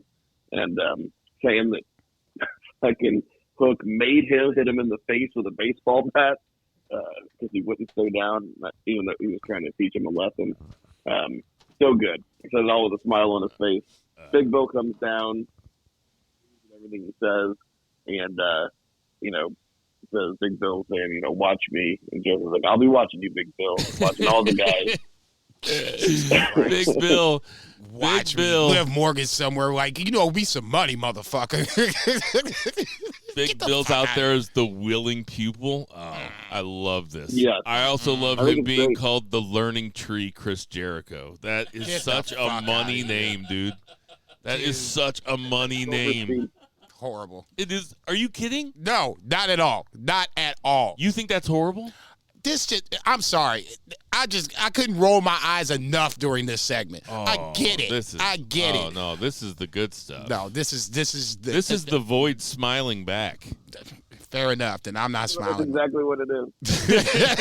And I ain't smiling, motherfucker. This is just that bullshit. I'm sorry. The learning tree, Chris Jericho. Hard pass. I'm good. Thanks. Thanks. Being Well, CM at least we know that Ricky Starks will be in good hands in WWE in the next few months. We'll just go that far. That's what I took away from that segment. Ricky Starks ain't been nowhere to be seen. You saw him come out for the Tag Team Championship tournament. They lost right away. That's it. Ricky Starks out. Big Bill slides over to Jericho. That's what my takeaway from that. Yeah, good for Ricky Starks. He'll probably do good there. But this is Jericho being CM Punk, and I'm here for it. He's very self-aware, and that's usually not something that you get with these guys. I'm not saying Jericho's cool. He's probably still a huge douchebag, but he's like people are complicated, and he can be very good at what he does while doing really cool things and also being a douchebag. And he's really got it dialed in right now. So yeah, I mean this is good. This is good stuff. I was like, oh, I mean, I think they even people were saying it's like, oh, he's gonna have to pivot, because he really got a lot of shit in St. Louis, and it kind of seemed like go away heat too. But man, he did it. I don't know why I doubted him. I'm into this. Okay. Yeah, Basically, he could have done anything after calling himself the Learning Tree. I think that is so fucking cool. That is so funny to me. The Learning Tree. He calls himself the Learning Tree.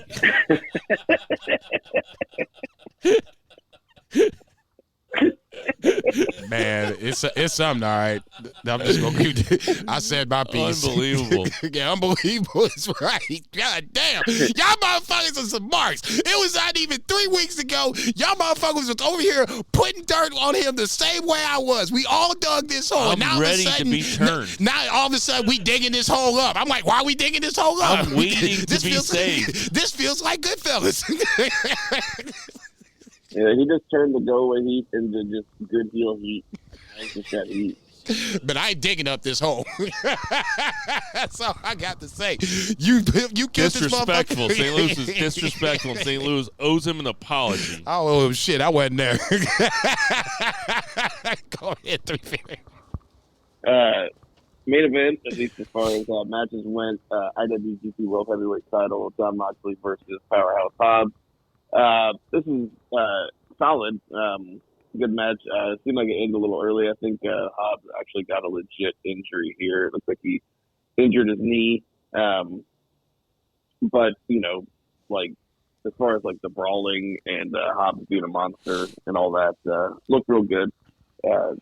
Mox is not, like, the guy that normally sells a lot, but he can sell, and he sold for Hobbs, which was cool. And, victory by Mox, put him to sleep with the Bulldog choke. Not surprising there, but overall, pretty good. Yeah, I didn't know that Hobbs got legitimately hurt here in this. I just thought the knee was part of the work and part of the match itself. If that is the case, that kind of sucks. I had hopes for Hobbs. I always have to remind myself when I see him. He was a former TNT champion. There was a Book of Hobbs storyline that was going, going for a little bit. That didn't happen. Paired him with Don Callis. That's not happening. So, I mean, it just feels like every time Powerhouse Hobbs has something going on, something jumps in his way, whether it's booking or, in this case, the injury or whatever the case may be, something jumps in his way. I never thought that Hobbs was going to win. Obviously, he's not winning. It just... For me, it just kind of left a little bad taste in my mouth, because if you're going to explain the reason why he got this match, then now this match has to be kind of good, and it ended abruptly. Whether, like I said, the knee was a part of the match or not, it just felt like the match just ended. And then I was like, oh, damn, that's it? So then I'm like, okay, well, that kind of sucks. Like I said, Hobbs wasn't going to win, but the way the match kind of just ended, that to me was the down point, I guess, for lack of a better word. Yeah, I think that's why. But Takeshita came out and called out Moxley, and that's going to rule. So, okay, Yeah. look, I have a philosophical question. Do you guys have a problem with Moxley winning the IWGP Championship and then coming to Dynamite and defending it like the next week against Powerhouse Hobbs? I do. I don't. Oh, I do.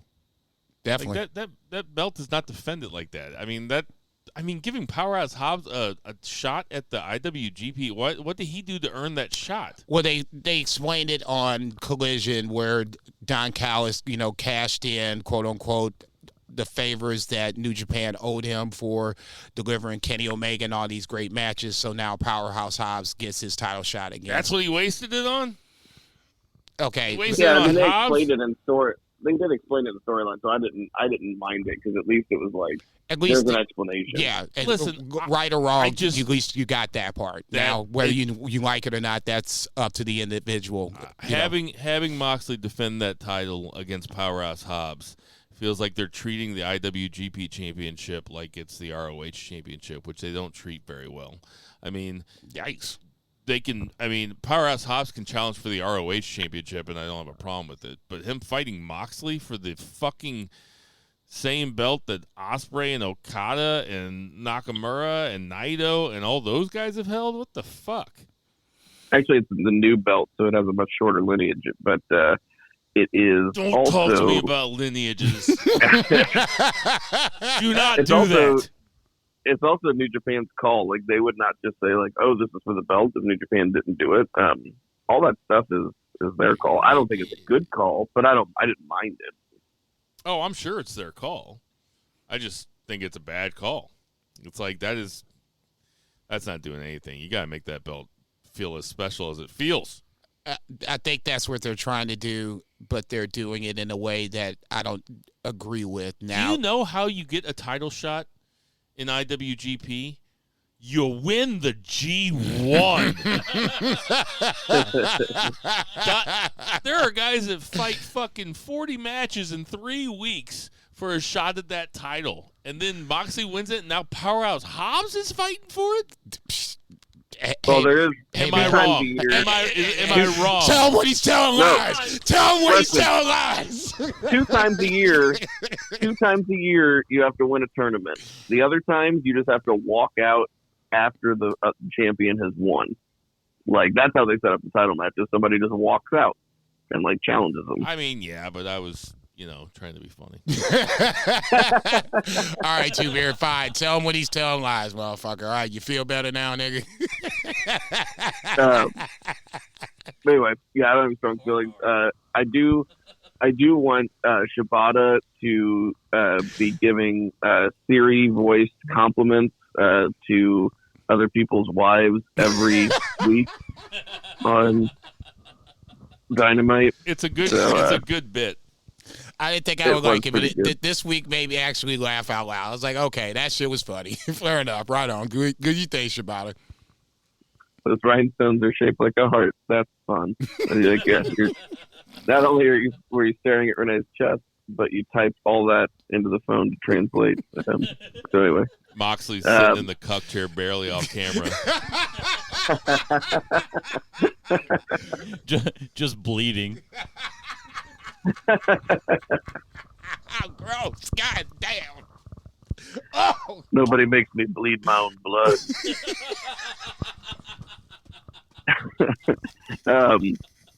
So Shivani's in the ring to introduce Jack Perry. Jack Perry has Tony Khan come out. Basically says, he's had some of the best nights of his life in Jacksonville. He says, he only wants what's best for AEW. Asked him to shake his hand, reinstate him, and they're going to go on and change the world together. And you knew this was not going to go good. I'm sitting there watching this shit like, this is classic baby face shit. Yo, dumbass, come out here by yourself. Whoop that trick. Right? Yeah, he gives him a hug. Jack Perry's got the shit-eating grin during the hug. Hits him in the stomach with a microphone, which causes Tony Khan to do a back bump. Like, dude, you go down on one knee. It's simple. It's like, boom, oh. But man, this motherfucker went back. I was like, what the fuck? He hit you in the stomach, dude. Calm down. That is so funny. He was excited to do that bump. I can tell. It's like it's like when you see people meet their heroes or like throw out the first pitch. I didn't even, and they don't even make it to the home plate. I didn't even trip. I didn't even trip on it until fucking Zach That's just the said, first thing I did. I was took like, a really hard back bump too. he probably practiced that Like shit all week finger and poke was of like, doom. All week? He's been doing that his whole life. I guarantee him and his brother or cousin have been doing that for years. this is your big moment, Tony. This is gonna work. So This I'm is gonna gonna punch work. you in I'm your chest. I'm ready. Went down like a ton of bricks. I'm gonna punch you in your stomach. Just go down. This motherfucker went down the wrong way. It was like Nia Jax So hit him. then they give him the. they give him. No, so they come out. Okada and the Bucks come out, and they're helping Tony up, and they're like, "What did you do?" And they're helping him up, and they got one in each hand. It looks like they set up for the BTE or the EVP trigger. I'm laughing my ass off at this point. I'm like, do it. I was cracking up. Like, I loved this angle so much. I was so into it. And then, Okada's like, no, don't do that. And he's like, lift him up.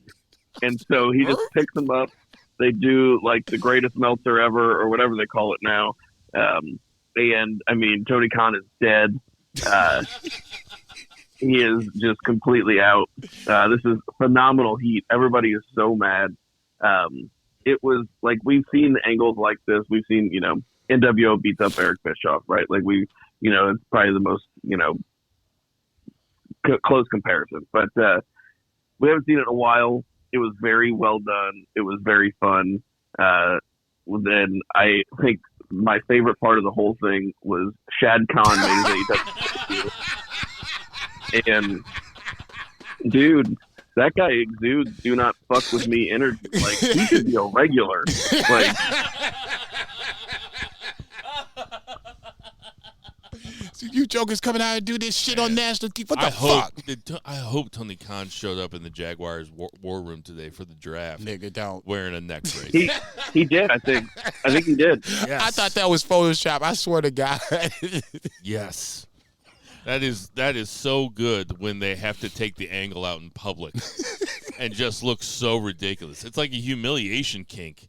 Oh, I guarantee he showed up to that room today looking like me the day after Bill's bachelor party. Rough as hell. I mean, he walks in there wearing the neck brace to sell a wrestling injury, and I bet all those old football scouts are there What's wrong like, with you, man? what is Shad Khan's fucking kid doing here? Why is he wearing a neck brace? I'm sharing the picture with you guys if you didn't see it. It's fucking money. They're like rubbing the top of his hair and messing up his hair. Anyway, so You're like, good job, buddy. hey, little guy. Does this justify them showing the footage, the whole Jack Perry angle? Because it seems like they showed the footage to get people thinking about Jack Perry again. And then they introduce him to the pay-per-view, and now there's a big angle. Does this justify them showing that footage? I mean, they didn't have anything to justify. Like, whether you thought it was a good idea or not, like, They definitely had an idea. Does it justify it as a good idea? Oh man, hell Oh, no! it's a good That is idea. not real. No, no. We're looking at Tony Khan. That's what Zach just said. Yeah, we're looking at Tony Khan wearing the neck brace. Smiling. No. Like, look at me. Just say, I'm playing hey, no way, pretend. dog. No, I swear to God, if I see that in real life, I'm going to giggle my narrow ass off. I'm No, sorry. that's totally real. No. There's a whole bunch of different pictures of him. Is that one of the twins that used to come out with Jinder Mahal next to him? Or is that one of the guys that owns Manchester City? The That's mom- his dad. So yes. All right, so we're cool with this angle? I loved it. I don't think it. Honestly, this is what I think happened. I think Tony threw the footage out there to become a sympathetic figure. When that didn't work, we pivoted to this. Now he's a sympathetic figure because he took a bump. There's no pivot. There's no pivot. I'm dead ass serious. This is the way my mind thought for 30 seconds. I was like, man, this motherfucker did this, and we feel sorry for him. And for 30 seconds, in kayfabe style, you should feel sorry for him. He got his ass whomped on national TV in his own ring, in his own company. However, I'm not going to sit up here and say for 1 second that he didn't put the footage out there to begin with to say, hey, no, this is what really happened. Either They way. can accomplish two things at once. Okay, fine. Like, he Both knew things he could be true. Both things could He be knew true. that he was bringing Jack Perry back. Like, Okay, I mean, which- it wasn't like That's fine too. You could tie it all in, but the initial reason was to say, no, CM Punk is wrong. This is what happened. Oh, yeah, it was two birds, one stone. It was a two birds, one stone scenario. Are you cool with it, though? You like Tony Khan being an on-screen character and taking bumps? As long as it's not a regular thing, then yeah. This sets up, Kenny Omega, Paige, whomever else they want to drag into this. Yeah, I feel the same. Tony should not come on TV. What do you think? Or all that often? What do you think, Zach?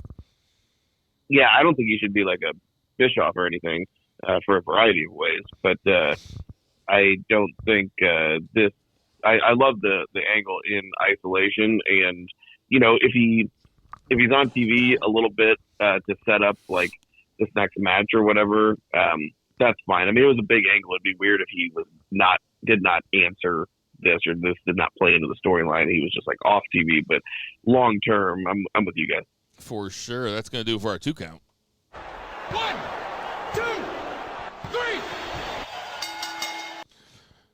Despite what you may believe, after the first 1 hour and 40 minutes of this podcast, WWE does exist. And does have 5 hours of 7 hours of television this week.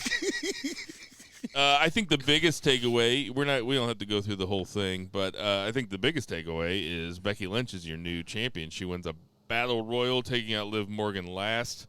Nia Jax had a good showing, but she got eliminated. So Becky Lynch is your new champ. Jason, what do you think about this?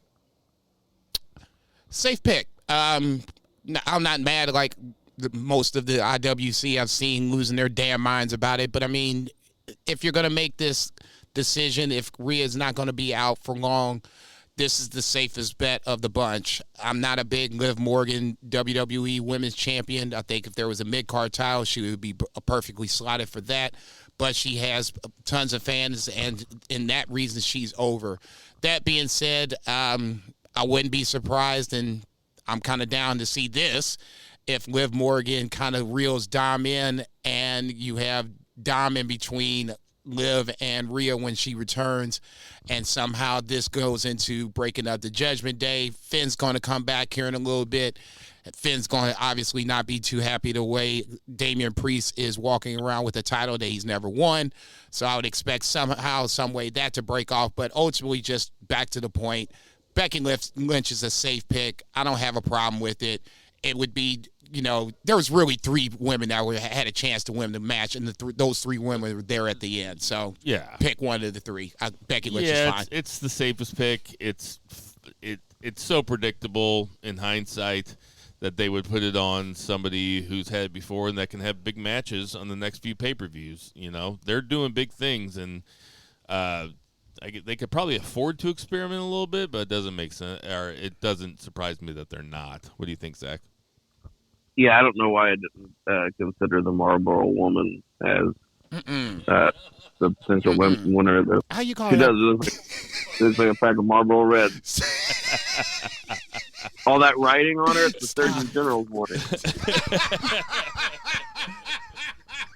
I'd look at her more like a Pall Mall because she has no filter. Stop! That's good. Stop. Well, how are we feeling about Solo interjecting himself as, I guess, the de facto leader of the Bloodline right now? Tama Tonga dragging out KO, busting him up, I guess, and then on top of it, I guess the accident was the precursor to it. We didn't see that. Then Tama Tonga dragging him out, busted up, is the result of that. Solo feels like he's the de facto leader now. Paul Heyman's running around looking like he's created, Frankenstein's monster and can't control it. Talk to me about thoughts about Bloodline 2.0, Zach. Oh man, I'm into it. We need a little bit of a life into this storyline because it's been so long term and it's been mostly peaks. I wouldn't say there's been any valleys, but it's been. I don't even want to say stale, but it's been very similar for a long time. And so having some new faces, having Tama Tonga, who's come off like such a freaking megastar, like just tough dude. He's jacked right now. He looks great. Solo comes off that WWE formula is working real well for. Right. Yeah. No, he was already jacked coming in. I'm totally joking. That catering. Him and AJ Styles are making shakes. It's like, I just eat meat. I don't even look at carbs. I just eat meat. That's how I get like this. Yeah, motherfucker, whatever. Go in there and bust Kevin Owens out. Powdered horse cum.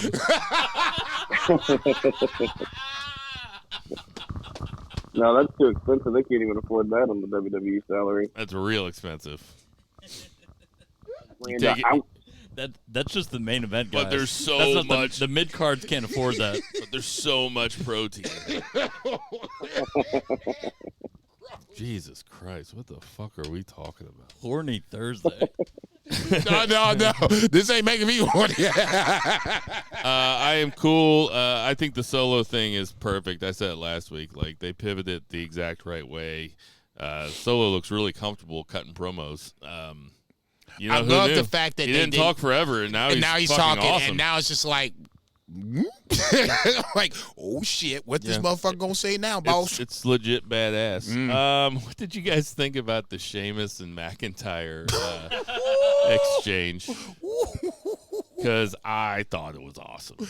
Drew Pretty torched brutal. that dude. Drew torched that motherfucker. I'm like, dude, stop The it. burger after burger after burger thing. I'm like, okay, that's it. All right. You said it now. Go sit over there and commentary. That's good. Even Sheamus had to give this motherfucker Drew his props. We've said it on the pod multiple times. This version of Drew is the best version he's ever had. No doubt. In his whole 100%. WWE run, and now he's got the mic skills to even just the cherry on top. He shut that crowd down like it wasn't shit. They started chanting what? I started shaking my head like, y'all gonna stop fucking with Drew McIntyre about this what chant. They're gonna have to learn. 99% of these motherfuckers, you can rattle with them. Drew McIntyre is not one of them. He will shut that shit down and make you laugh while you doing it. Stop. Zach, where you at? Love it. Also, they're going to have a match, and it's going to rule because they've had matches before that have ruled. So, Yeah, they're going to have a great match. Sheamus, slow and steady, wins the race. I was happy to see him come back. Did not expect that out of myself. Yeah. I'm all about Sheamus. I hear you, the bar. I got you, He dog. doesn't set the bar. He is the bar. No shit.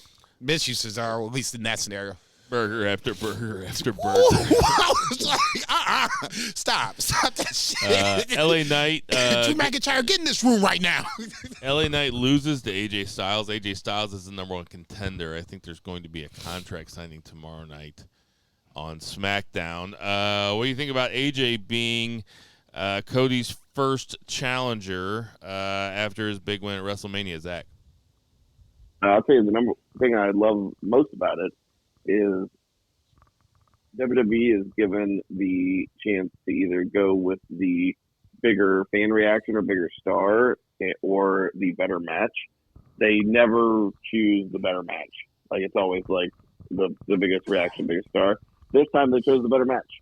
And I'm much more excited for that match than I would be for LA Knight, even if LA Knight's got the fans behind him right now. So I thought it was a win. JCB. I can't say I disagree. I think LA Knight is good in the ring, despite what you guys think. But ultimately, if we're going to start the Cody Rhodes title reign off on the right foot, I think, wrestling AJ Styles is a good place to start. Even if LA Knight won that tournament, it doesn't feel like he's a main event guy. He slotted to me mid-card. AJ Styles has main event cachet, and that's a good place to start for Cody Rhodes. The Street Fucking Profits. 2.5-star title match. If you had like an LA Knight, that would be like such a dud. Anyway, go on. Yeah, I mean, he's right, though. Like, Oh, man. Jason, you're, oddly enough, you're in the minority here.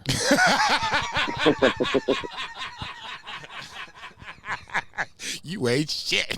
True, but you ain't shit. He can't even help himself. Right. He can't even help himself. Say, oh, it's a 4-foot goal? Let me dunk on him. Okay, the Street Profits are fighting a town down under for the right. Yeah. Yes. Yeah. This could be a fun match. I would like to see the Street Profits do something. They're getting ready to put these jokers over. It look like. No shit. It should be a good match, though. What do you think about it, Zach? Love the new title belt. But yeah, I'm not super enthused about I like the segment with Nick Aldis and Triple H. I thought that was really cool. Made me want to see Nick Aldis wrestle those guys more than anything. But yeah, I don't really give a shit. They're fine for talking segments, but I'm not really interested in their matches. Whew. They can prove me wrong. I do like Grayson Waller a lot more than I like Austin Theory, but they're gonna have to win me over. Yeah, I mean, I'm only thinking about Grayson Waller here. Like, Austin Theory to me he's an afterthought. I love Grayson Waller. But Sorry, Austin. I tried not to get that shrapnel on you twice, but yeah, you just got both. There's nothing wrong with Austin Theory. I just fucking Crew, love. there's something. No, he just ain't Grayson Waller. Oh, shit. Damn. I mean, it's just true. Grayson Waller's he's One the beat real John deal. Cena at WrestleMania. Don't mean shit no more. What have you done for me lately? Imperium basically kicks out Giovanni Vinci. Poor bastard. Yeah. R.I.P. Yeah, I don't know how much more we're gonna see of him. I was getting ready to say, we talked Cameron Grimes up to get his hands chopped off. This motherfucker's probably the next one on the list. Cameron Grimes should show up and fight Will Ospreay. Shit, make it happen, Cam. Hey, BFR will send flowers. I would love to see Cameron Grimes come out and tell Will Ospreay he's going to send them to the moon. That would fucking rip. To the moon. Ring the bell. Let's see here. Did you think it was weird that Grayson Waller just didn't shake Triple H's hand? Like, how big of a heel do you have to be? That big of a heel. I loved that. Yes. I thought it was so I was just good. like, nice. That's what's up. Okay, there you go. It's heel shit. That's what you're supposed to do. Yeah, give me the title belt. It's good heel shit. Let's see. We're getting Sami Zayn versus Bronson Reed for the Intercontinental. I'm looking forward to that match. Workhorse title, you should have a workhorse champion, and you got a big-ass workhorse across the ring from it, so it should be interesting. Zach? Yeah, perfect. Sami works best as an underdog. He's definitely an underdog against a big monster like Bronson Reed, so they'll work together real well. What I think is cool is that they're having guys come out and declare themselves, big guys like Gunther coming out and declare themselves in the King of the Ring tournament. That automatically makes the King of the Ring tournament, not only by virtue of the fact that it has Gunther in it, but because Gunther's coming out there and talking about, like, hey, I'm going to go win this motherfucker. Drew McIntyre is there. Drew McIntyre the same way. That's cool. That makes it seem like it's it's like the New Japan Cup or something like that. No, it instantly. It's going to be a tournament that means something. It Stakes. instantly takes away from like, your boy Xavier Woods and other kind of gimmicky King of the Rings. The worst King of the past. Ring of all time, Xavier Woods. You're welcome. Since you just shitting on everybody, like, I gave you that one for free. I appreciate it. You're welcome. Wasn't Mabel a King of the Ring? Yes, he was. Okay. And he's still saying Xavier Woods. My point exactly. I do not remember Mabel being He King was. of the It was Ring. horrible. That is insane. Dude to me. had to fucking. I think they carried him on, like, when they used to do it back in the day when they like carried the King of the Ring to the ring. I'm sure at one point they carried Mabel to the ring. I'm not like 99% sure, but there was 30 people before it. yeah, literally. What? I'm pretty sure shit's out there. Anyway, not the point. Soon as Drew and Gunther said they were in the King of the Ring tournament, that instantly got my attention right away. So it goes away from the gimmicky King of the Ring to where now whoever wins it gets a title match, and it now means something again. So now at that point, you got my attention. I'm ready for this shit. Yes. When is it? I don't think they've announced the dates. The final is, I think, is in Saudi or whatever. Next week we're doing predictions for Backlash, right? Yes. Backlash is a week from this Saturday. Yes, like 4 a.m, some crazy shit. Yeah, it's over in France. God damn it, 4 a.m. And Gable cuts his first heel promo. Woof! Scorched earth. Yeah, Your it boy was is good. hot. What you think about it, Zach? Yeah, I thought it was real good.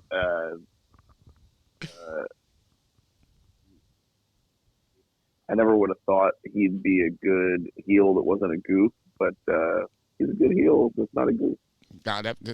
Both said it best. That was Ether. You know, it wasn't even Scorched earth. He talked about them dirty dogs. I was like, ugh, stop. Dude, everybody talks about Ether being the biggest diss tape. This was no Vaseline by Ice Cube. This is the best ever. This is no Vaseline. I do like No Vaseline. That's one of my personal The only favorites. odds and ends I have is I didn't get a chance to watch NXT because there wasn't a version of it on the illegal website that I watch. But gotta have multiples. No baby. Hulu for you? you know what? I didn't even check who. But Trick Williams is your new champion. He goes over Ilya Dragunov. Ilya Dragunov, reportedly, I only read this. I'm a journalist.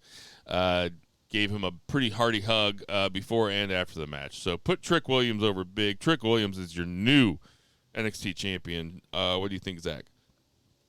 Yeah, I actually, the 1 week I did watch NXT, and I was all ready. I'm like, I got it. Unprofessional bullshit. Let's say you gotta have multiple websites going on, man. What's wrong with you, man? What the fuck? You the motherfucker that like years ago was on our ass weekly. Gotta watch NXT. Gotta watch NXT. Gotta watch NXT. On this 2.0, you guys are sleeping. Da da da da. Yeah, you gonna take a little heat for this one, brother. Go ahead. Three period. Yeah, finish your thought. And not as good as their first match, but it was solid. And yeah, Trick won the belt, and yeah, like I think Trick Williams is best with his best matches have been with Ilya Dragunov. He's gonna have like this is kind of I don't want to say sink or swim, but he's the champ. He's got a lot of charisma. He's gonna be a future superstar.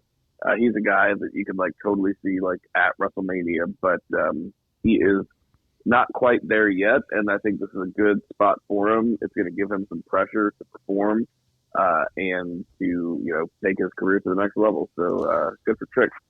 Good for Trick. I'm really, really, really looking forward to Dragunov on Raw or SmackDown. Put Dragunov in big matches. Wherever Damian Priest is. Well, actually, let that motherfucker cook for a little while. Give him a good push, and he will be over. Now that I'm thinking about it, that is a nice little segue to the WWE draft that is happening on tomorrow night, leading into Monday night, right.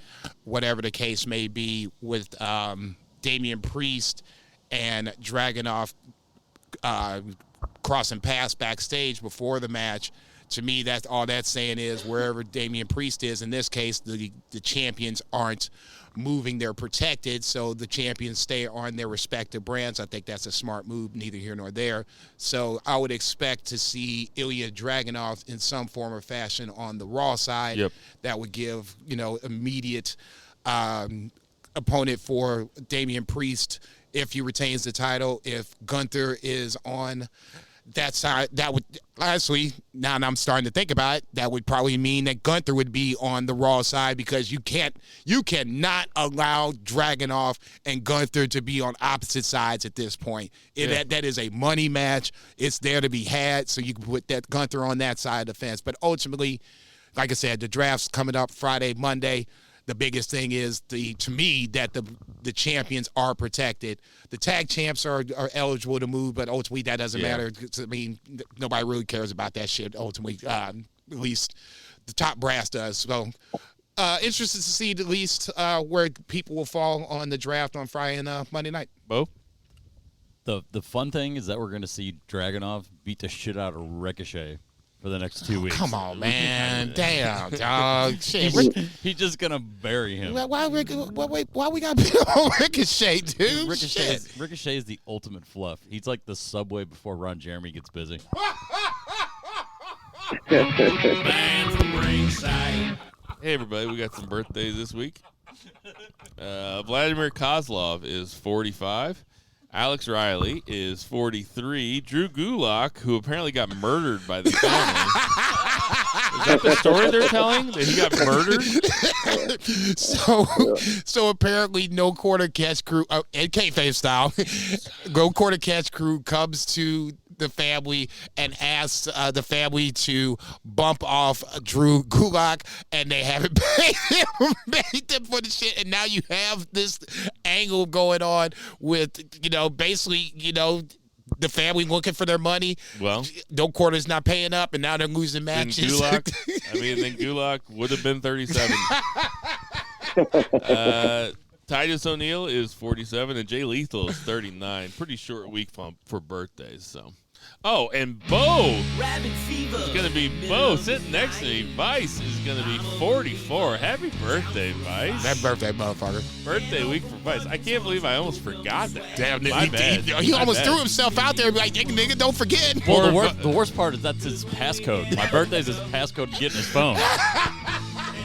For Vice, happy birthday for Tender Mahal, for Murray the Merman Murray, for Lucha Chris, for Patriot Pat, for Brett Jagger, for my beautiful family, for Tudor Zach Bowman, for Jason Cornelius Bell. I am Bill Veggie. That's my dog. Black Lives Matter. Support your local restaurants. Support your local weed dealers. Give your parents a call and always boo the heels. Boo, bitch.